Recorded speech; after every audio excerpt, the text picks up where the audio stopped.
Olá, tudo bom? Nesse vídeo nós vamos falar do sacramento da Ceia do Senhor. Só faz sentido essa sequência se você realmente acompanhar o que nós estamos falando em sequência. Então, para a teologia sacramental da igreja, eu vou recomendar que você assista o vídeo sobre o terceiro artigo do credo, depois o vídeo sobre batismo, agora o vídeo sobre a Santa Ceia. Porque muitas questões são construídas pouco a pouco nesses conceitos. Então é bom que a gente faça um caminhar ordenado, tá bom?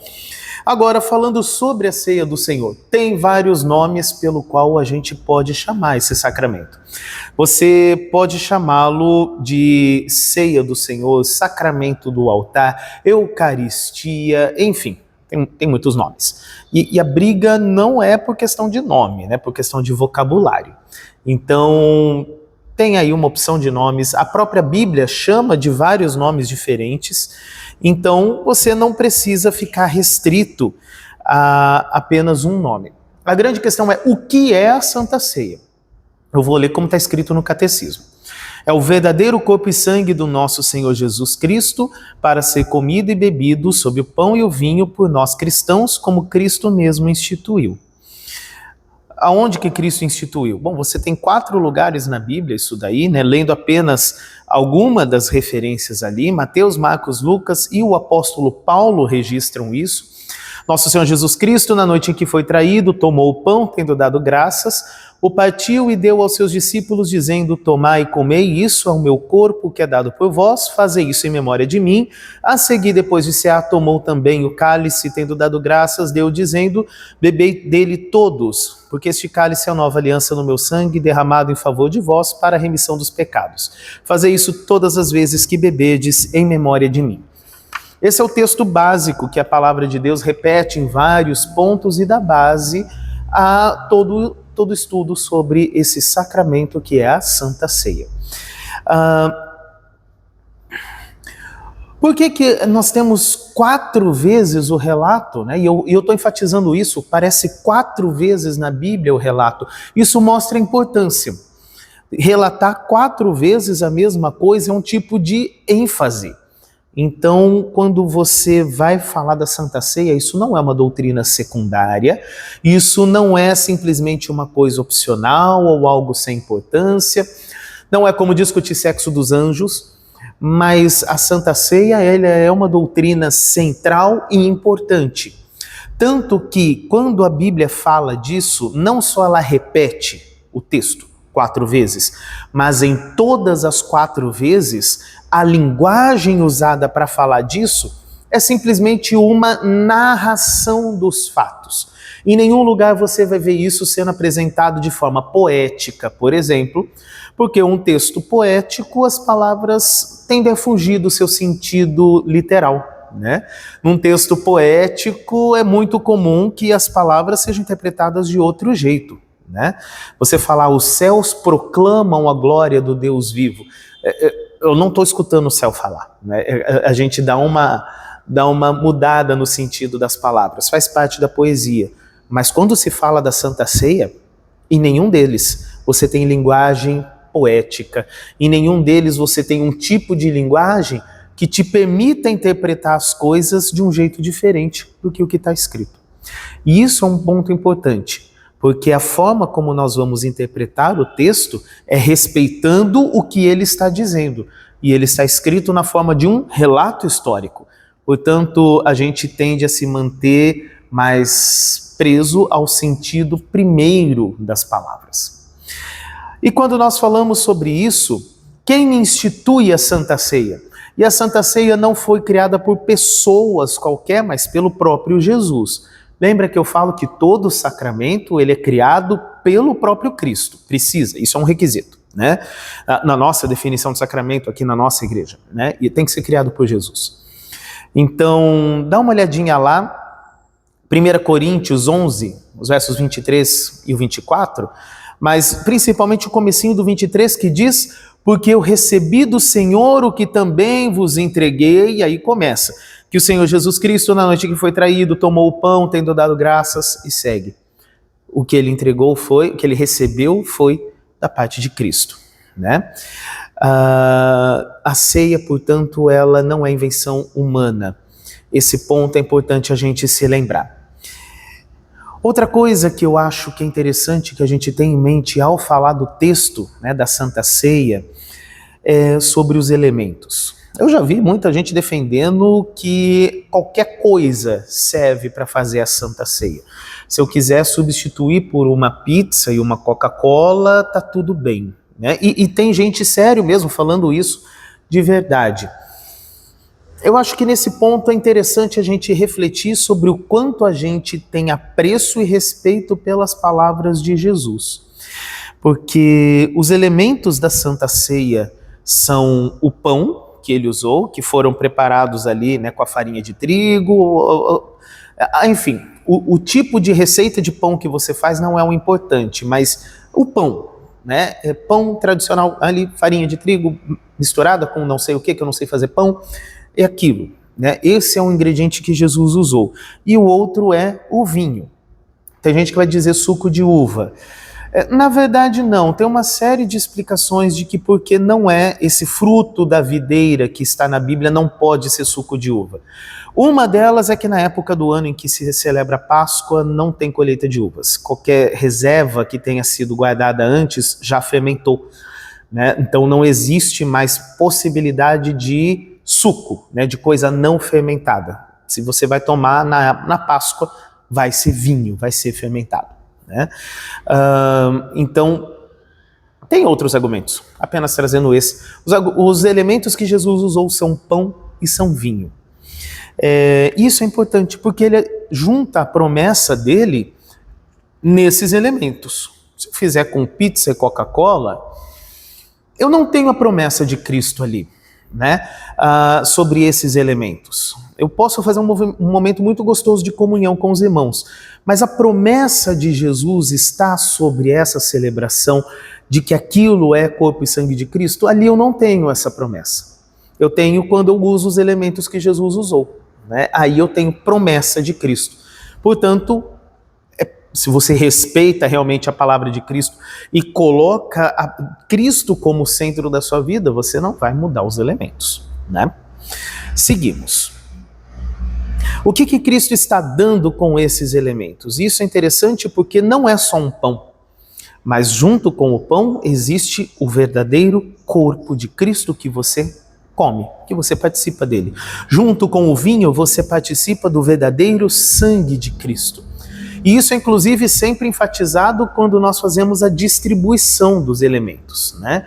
No mínimo, a fórmula mais curta e rápida que a gente tem é quando vai entregar dizer: este é o corpo de Cristo, este é o sangue de Cristo, né? É o mínimo ali. Às vezes, se tem tempo, se a congregação não é tão grande, dá para falar um pouco mais. Mas a gente mesmo sempre enfatiza que o que você está recebendo ali não é só um pãozinho, é corpo de Cristo. Não é só uma bebida pequenininha ali de 5 ml de vinho, mas é sangue de Cristo, propriamente. Nós vamos seguir aqui. Por que eu não posso entender de modo figurado essas palavras? Quando Jesus diz, isso é o meu corpo, isso é meu sangue. Se quiser o argumento teológico completo, eu vou te falar. Já tem coisa escrita, são uns livros de um calhamaço desse aqui cada um, que você pode ler se quiser, eu indico, né? Mas, para resumir aqui, é a palavra de Cristo, é expressamente isso. As palavras de Cristo são o que institui e Jesus, lembrando, Deus transforma todas as coisas pelo poder da sua palavra. Por isso, 1 Coríntios 10:16 diz, porventura o cálice da bênção que abençoamos não é a comunhão do sangue de Cristo? O pão que partimos não é a comunhão do corpo de Cristo? O próprio verso está juntando e está falando, ali existe corpo e existe sangue. Não é o suficiente? Vamos seguir para outro. Também em 1 Coríntios 11:27, aquele que comer o pão ou beber o cálice do Senhor, estou falando dos elementos terrenos, indignamente será réu do corpo e do sangue do Senhor. Estou falando dos elementos sobrenaturais aqui. Portanto, a palavra de Deus, ela está vinculando os dois. O elemento terreno, pão e vinho, com os elementos celestiais, corpo e sangue de Cristo propriamente. não existe uma desculpa para esse texto. E nós vamos seguir aqui, Marcos 14, 24, quando diz Cristo: isto é o meu sangue, o sangue da aliança. Jesus está dizendo, lembra que é o mesmo Deus que olha para o vazio e fala, haja luz, e houve luz, porque Deus opera pelo poder da sua palavra. E aí, geralmente, o argumento para não acreditar nessa palavra é racionalista. É falar assim, mas não pode acontecer. Você vai falar que não pode acontecer para um homem que literalmente falou, haja luz no meio da escuridão e a luz passou a existir. Você vai falar que não pode acontecer para um que falou para o paralítico levantar e andar. Você vai falar que não pode acontecer para um homem que cuspiu num pouco de terra, passou no olho da pessoa e ele voltou a enxergar. Agora você vai me falar que isso não pode acontecer. Às vezes, o que faz a gente se afastar do sentido das palavras da Santa Ceia é uma deficiência na fé. É de crer que realmente Deus opera sobrenatural e que Ele muda a ordem das coisas de como a gente entende, porque Ele está acima de tudo isso. Nesse ponto, eu acho muito interessante que você reveja o quanto você considera as palavras de Jesus como palavras ditas pelo próprio Deus. Seguindo aqui então, qual que era o próximo ponto que eu queria falar aqui? O pão e o vinho, eles existem na ceia do Senhor, mas eles são transubstanciados, porque existe também a linhagem dentro dos cristãos que vão falar que o pão e o vinho se transformam, né? É transubstanciação, que é um ponto interessante também da gente comentar aqui, porque já falamos que não dá para ser só um símbolo, né? Só um teatrinho, né? Porque o corpo e o sangue de Cristo estão presentes ali. Mas será que dá para falar que isso é transubstanciação? Que é o dogma de outra linhagem, então, dentro do cristianismo? Não dá para falar. E eu vou te falar por quê. Eu vou ler de novo 1 Coríntios, capítulo 11, os versos 26, 28. Todas as vezes que comerdes este pão e beberdes este cálice, anunciais a morte do Senhor até que ele venha. Examine-se, pois, o homem a si mesmo, e assim coma do pão e beba do cálice. A palavra pão não desapareceu só porque existe a palavra corpo de Cristo. O vinho, o cálice, ele não desaparece porque existe sangue de Cristo, né? A Bíblia usa os dois. Ela usa as duas terminologias. Ela está chamando aquilo de cálice, mas ela também está chamando de sangue. Ela chama aquilo de pão, mas ela também chama aquilo de corpo de Cristo. E aí, qual das duas linguagens? Eu não preciso escolher. Não é questão de ser um ou ser outro. Né? Uma linha do cristianismo fez a escolha de que aquilo é só pão, portanto. A outra linha fez a escolha de que aquilo seria só o corpo de Cristo.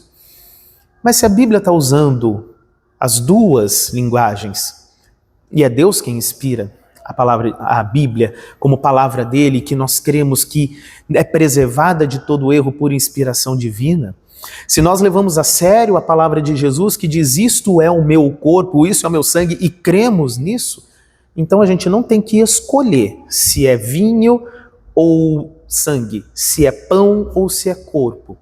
Nós vamos tomar que existe pão e existe corpo, existe vinho e existe sangue, né? Como que Deus administra isso? Bom, deixa que Ele é Deus. Ele que deve saber como Ele administra isso. Milagres a gente não explica, mas a gente aceita pela fé. E a presença de Cristo na Santa Ceia, ou na Eucaristia, ela é nada menos do que milagre de Deus, todos os cultos acontecendo, né, em teu favor. E isso é uma coisa importante. Nós vamos seguir então aqui com outra reflexão interessante.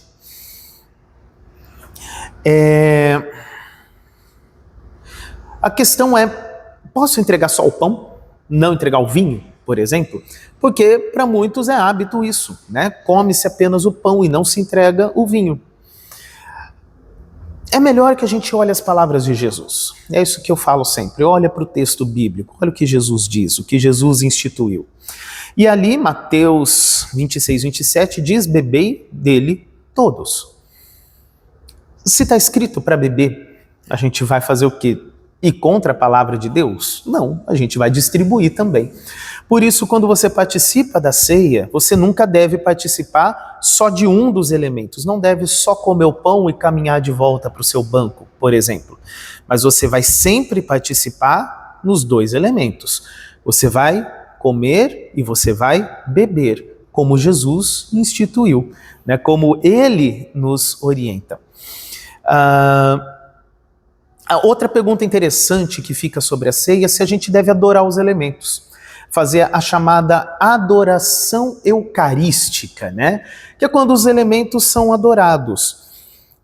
Se você for ver, por exemplo, na linhagem católica, é muito comum essa questão da adoração do sacramento, né? Existe, inclusive, eles colocam no chamado ostensório, né, aquela hóstia que foi consagrada já, e fazem procissão com ela para que seja adorada no meio da congregação e tudo mais.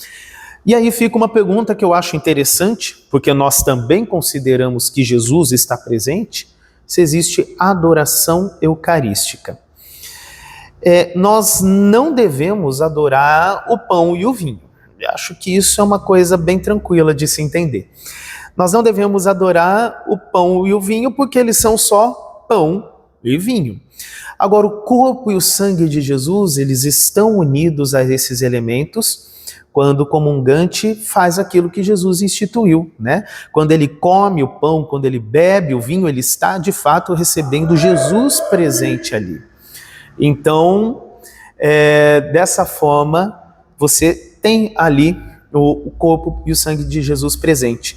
Se você olhar na nossa liturgia, depois da consagração, nós temos um ato profundo de adoração ali, onde nós cantamos um hino ao Cordeiro de Deus. Geralmente o Cordeiro Divino, né, faz parte já tradicional da liturgia, ou a gente usa um outro cântico de adoração ao Cordeiro. Isso é porque nós reconhecemos a presença de Jesus naquele momento, não apenas espiritualmente, mas que Jesus está sacramentalmente presente. E por isso nós cantamos um cântico de adoração. Isso faz parte da nossa devoção a Jesus, isso faz parte da nossa adoração a Jesus, que também se faz presente. A nossa liturgia tem isso, né? Agora, nós não entendemos que é um uso correto e adequado que o corpo de Cristo, o sangue de Cristo, seja guardado, seja transportado em procissões ou tudo mais para adoração posterior ou outras formas. Nós cremos que nós verdadeiramente estamos adorando Jesus quando o sacramento é usado da forma como Jesus quer que ele seja usado. E por isso mesmo o sacramento ele é tomado, né? O vinho é bebido, o pão é comido, e isso faz parte da adoração, né? Nós não vamos fazer uma procissão com o sacramento, mas nós vamos tomar e comer em adoração. Nós cantamos um cântico ao Cordeiro ali e imediatamente nós já consumimos os elementos e entendemos que isso é a adoração, porque isso é a forma como Jesus instituiu esse culto, tomando e comendo. O que Jesus está nos dando nesse sacramento? Isso é uma coisa bonita da gente ver quando nós lemos Mateus 26, os versos 26 a 28, que diz: enquanto comiam, tomou Jesus um pão e abençoando partiu e deu aos seus discípulos, dizendo: tomai e comei, isso é meu corpo, depois isso é meu sangue, o sangue da nova aliança, e aí vem a continuação: derramado em favor de muitos para a remissão de pecados. É isso que você recebe pela Santa Ceia. O sangue e o corpo de Cristo foram entregues para perdão dos seus pecados. É isso que Jesus está entregando para você nesse momento maravilhoso que é a comunhão da Santa Ceia.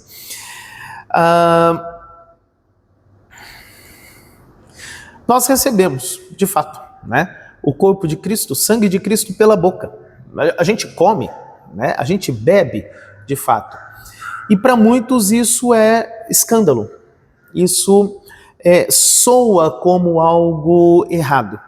Talvez seja justamente porque eles se deixaram levar pela luz da razão e se afastaram do significado do texto. Acharam que o texto bíblico, do jeito que está escrito, é sobrenatural demais. Tiveram dificuldade de crer nisso.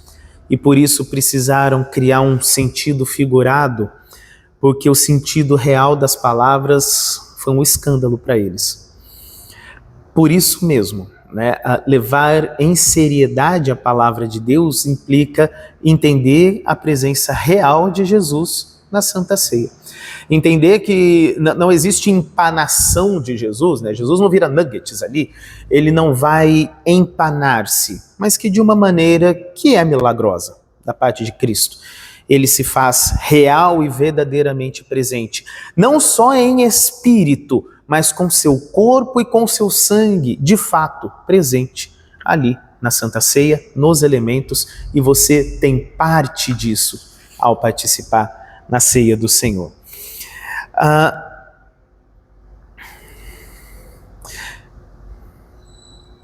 Nós devemos participar da Ceia do Senhor com qual frequência? Acho que isso é interessante porque o batismo tem uma ordem, né? É um só batismo. Nós já vimos isso antes lá no vídeo anterior, né? Não se repete o ato do batismo. Porém, ele é válido por toda a sua vida. Mesmo que você tenha caído da fé e volte à fé, o batismo ele é válido, ele pode ser lembrado, não repetido, mas lembrado a sua vida toda. E a ceia? Bom, isso é um ato da misericórdia de Deus e é muito bonito que nós vemos que essa misericórdia nos chama a participar da ceia com frequência. Algumas perguntas, algumas referências bíblicas aqui são interessantes, eu quero trabalhar algumas. Uma é a promessa de alívio, que está lá em Mateus 11, 28, vinde a mim todos os que estão cansados e sobrecarregados e eu lhes aliviarei. Esse cansado e sobrecarregado é um evento que se repete sempre, né? E pelo Evangelho, ceia é Evangelho, pelo Evangelho Cristo promete esse alívio para nós. Mais do que isso, existe um proveito especial nessa ceia. Quando nós dizemos que ele é dado e derramado por nós, nós também estamos dizendo que aonde existe derramamento de sangue, existe a remissão dos pecados, existe vida, existe salvação, e nós estamos proclamando isso para todos sempre. Por que nós participamos da ceia? Nós participamos porque ela é evangelho, nós participamos porque ela fortalece essa fé que foi gerada em nós desde o nosso batismo. Nós participamos da ceia porque ela nos oferece continuadamente o perdão do pecado que está prometido lá na instituição da ceia do Senhor. As palavras dado e derramado para a remissão dos pecados deixam isso bem claro. E esse é o ponto em que nós vamos sempre nos apegar diante de toda crise de fé, diante de toda dificuldade que nós passamos. Mas não é qualquer um que vai receber a ceia. Esse ponto é importante. Existe uma questão de receber a ceia do Senhor com dignidade. Não é simplesmente chegar no altar e pegar a ceia, né? Nós não entregamos a ceia a todo mundo. Existe um quesito. E a pergunta é, quem é que participa com dignidade disso? Porque está lá 1 Coríntios 11, os versos 27 a 29, né? Aquele que comer o pão ou beber o cálice do Senhor indignamente, será réu do corpo e do sangue do Senhor. Examine-se, pois, o homem a si mesmo, e assim coma do pão e beba do cálice, pois quem come e bebe sem discernir o corpo, come e bebe juízo para si. Ou seja, é uma ameaça séria que existe aqui. E aí algumas pessoas criam coisas, né, para se achar justas. Por exemplo, jejuar te tornaria digno de participar da ceia. Até se você for ver a Didaquê, que é o primeiro catecismo dos cristãos, né, lá da antiguidade, da era apostólica, eles estão falando que jejum é uma coisa importante para participar da ceia. É uma disciplina corporal legal, né? Não vamos tirar o valor dela. Mas o ponto é, Jesus mandou você fazer isso? E o ponto é não mandou. Então não é esse o quesito da dignidade para participar da ceia. Qual que é o quesito que nos torna dignos de participar da ceia para recebermos de modo reverente? É a fé naquelas palavras, dado e derramado para a remissão dos pecados. Se você não crê que o que você está recebendo ali é dado e derramado para a remissão dos seus pecados, você não deve participar da ceia, né? E isso é a pedra de toque, no final das contas, pela qual cada um deve examinar-se. Dentro desse exame, também outra questão interessante que surge é quando as pessoas falam assim, mas eu estou em crise de fé. Será que eu devo participar da ceia porque eu estou em crise de fé nesse momento? E aí vem a resposta também que claro que sim, especialmente se você está passando por esse problema. Os fracos, eles precisam ainda mais do reforço da fé que só o Espírito Santo dá. E é justamente por isso que Deus se entrega por nós de várias formas, entre elas a Santa Ceia. Por isso, se você passa por crise de fé, vá à Santa Ceia, especialmente nessas situações. Olha lá Marcos 9:24, é um clamor, né, de alguém que passando por uma crise de fé. Eu creio, ajuda-me na minha falta de fé. É um clamor ao Senhor, ajuda-me na minha falta de fé. Salmo 22:26 já prenuncia isso, dizendo assim, os sofredores hão de comer e fartar-se. Isaías 42:3 diz, não esmagará a cana quebrada, ou seja, a pessoa que está, né? Nem apagará a torcida que fumega. Jesus não vai, né, condenar a pessoa que está nessa situação ali, né? Porém, João 6:37 diz, o que vem a mim de modo algum lançarei fora. É Jesus reafirmando então essa fé. Quem que não deve tomar a Santa Ceia, portanto? Os ímpios não devem tomar, eles não creem em Deus, né? Quem está impenitente também não deve tomar. Eles não pertencem ao reino de Deus pela sua impenitência, né? Os hereges, sim, os hereges não devem tomar a Santa Ceia. E por que isso? Porque ela é uma confissão de unidade na fé. Se você não tem unidade na fé, você não participa na ceia. A ceia não é apenas só você e Deus, não é cada um tomar a sua ceia, mas ela é também uma manifestação da unidade na fé. Por isso, ela é necessária. Os que deram escândalo e ainda não removeram esse escândalo da vida, né? Ou seja, pecados que não foram tratados adequadamente, né? A pessoa é melhor se abster nesse caso também. E existe uma questão, que são as pessoas que não podem examinar-se a si mesmas. Por exemplo, crianças não receberam instrução cristã ainda suficiente. Elas estão no caminho da instrução cristã. Então é claro que elas não vão participar porque elas não têm como examinar-se a si mesmas. O objetivo do ensino das doutrinas fundamentais é justamente para que vocês tenham a capacidade de, à luz das doutrinas, examinarem-se a si mesmo e participar da Santa Ceia. A criança ainda não teve tempo de fazer isso, por isso ela não deve participar. Mas ela deve ser ensinada, né? A nossa expectativa é que ela venha a participar. Por isso eu quero deixar aqui alguns versículos aqui com vocês. Mateus 7:6, não deis aos cães o que é santo, não lanceis ante aos porcos as vossas pérolas. Cães e porcos, aqui estamos falando de animais imundos, segundo a liturgia do Antigo Testamento, né? Eles não poderiam entrar no templo. Então, chamar a pessoa de cão ou chamar de porco aqui, eu estou dizendo que a pessoa está ritualmente impura para o templo, né? E com isso eu estou dizendo que a pessoa não está em condição de adoração. Outra coisa, 1 Coríntios 11:29, pois quem come e bebe sem discernir o corpo, come e bebe juízo para si. Mais um motivo de que quem não está preparado precisa dar uma pausa. Atos 2:42, perseveraram na doutrina dos apóstolos e na comunhão, no partir do pão e nas orações.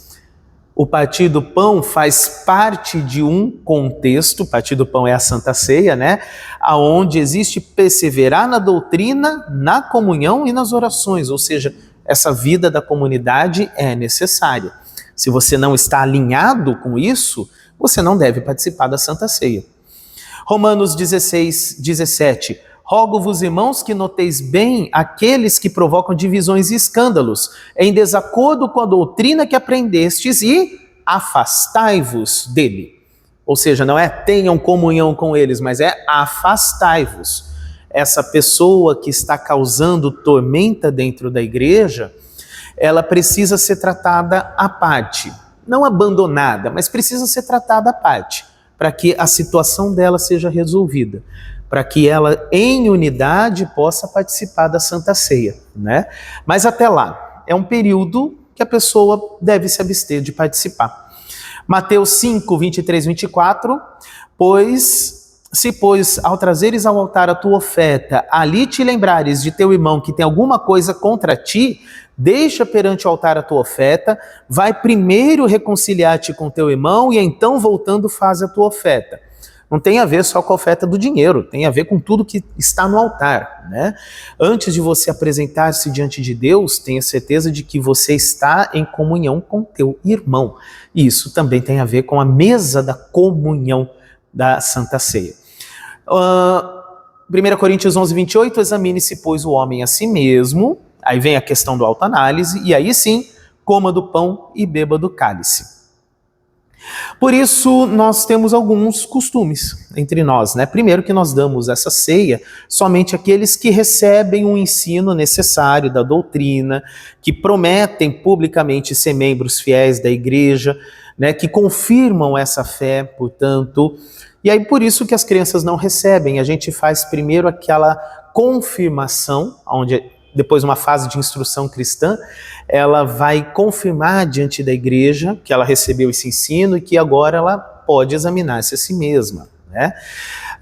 Outra coisa, nós insistimos que todos que desejam participar da mesa do Senhor, junto aos nossos altares, primeiro façam inscrever os seus nomes pelo ministro da igreja. Resumindo uma descrição enorme aqui. Porque a inscrição da Santa Ceia, ela é uma forma de cuidado, significa basicamente converse com o seu pastor, né? Antes de participar, vai bater um papo com ele, conversa com ele. Esse papo, esse aconselhamento mútuo ali que existe do pastor com a pessoa, tudo também serve de termômetro para poder ver se essa pessoa está precisando receber a Santa Ceia, ela está com problemas na fé, com mais ênfase ela deve ser convidada a participar, de modo algum deixar de participar. Ou talvez aquela pessoa ali se entregou tanto numa vida de pecado que perdeu a consciência de que está indo para o mau caminho. Talvez seja melhor a gente parar um pouquinho e dar um alerta para que ela não se desvie de uma vez, né? Isso faz parte do cuidado pastoral. Às vezes, o examine-se, pois, o homem a si mesmo, a pessoa já perdeu tanto do caminho que ela não tem mais o parâmetro para se examinar. É a função do pastor, então, ajudá-la nesse processo. Pastor é o teu ajudador no caminho rumo ao céu, né? E, às vezes, a gente perde o fio da meada. E aí é por isso, também a gente precisa dessa conversa com o pastor. Nem sempre é possível, principalmente em cidades grandes ou igrejas muito numerosas que se tenha essa conversa, né? Pelo menos não sempre antes de cada participação da ceia, às vezes não dá. Mas periodicamente, sim, né? É bom que você mantenha um contato constante, sempre na medida do possível, com o seu pastor para isso, para que você participe da ceia com o proveito correto. E aí vem a pergunta final, né? O que é esse rito da confirmação que a gente faz? A confirmação é uma cerimônia pública onde a pessoa que foi primeiro instruída nas doutrinas cristãs, ela vai diante da igreja afirmar isso. Não vou ler todo o parágrafo que está aqui no catecismo falando sobre isso, mas eu vou simplesmente enfatizar que é um momento bem tranquilo, não é constrangedor, mas é simplesmente para a pessoa diante da igreja falar, olha, recebi a instrução cristã, entendi quais são os preceitos, eu sei qual é o filtro que eu tenho que usar, eu sei como que eu vou me examinar. Eu estou apto agora para que o pastor jogue em cima de mim a responsabilidade do examine-se, pois, o homem a si mesmo, né? E por isso, a partir dali, essa pessoa passa a participar na Santa Ceia. tá bom? Esse é o básico do básico sobre Santa Ceia. Com isso eu falei dos sacramentos, mas eu ainda não falei do ofício das chaves. Esse eu vou deixar para um outro vídeo, tá bom? Deus abençoe vocês e até lá.